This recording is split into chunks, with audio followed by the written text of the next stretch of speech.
Welcome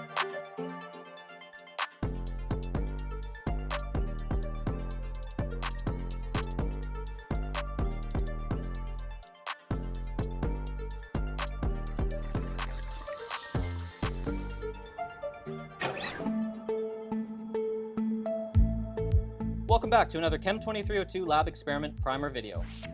Have you ever wondered what ions could be in the nation's capital drinking water? Today we'll be exploring just that. Let's get started. From experiment 1, you'll be learning important things new and aspiring analytical chemists should know. Preparation of standards, how to use an ion chromatograph, creating unique calibration curves, and interpretation of its data to quantify analytes. All these points are valuable skills that analytical chemists use regularly. You'll be determining if certain ions are present in drinking water, and if so, at what quantities are they present.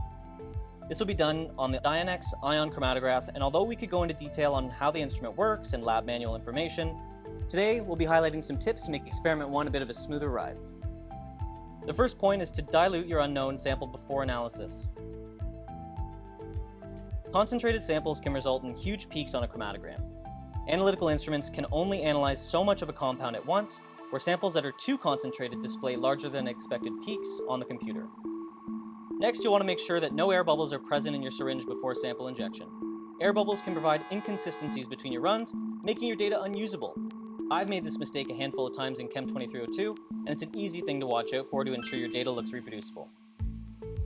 A lot of times, it can be difficult to load and inject your sample due to the stiff handle mechanism on the instrument. When injecting your sample, make sure the knob is turned completely from the load to inject position, and vice versa post-sample injection. You might need 2 hands for this one.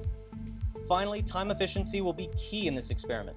Once your unknown is running, make sure to prepare your standards accordingly and run your following samples as soon as the previous injection has been acquired. And now you're all set. Once complete, you'll create 4 unique calibration curves for respective ions, where your unknown analytes in the water sample can be quantified. For more information, make sure to read through your lab manual before this experiment, and make sure to finish your pre-lab and pre-lab calculations. Good luck, and stay curious.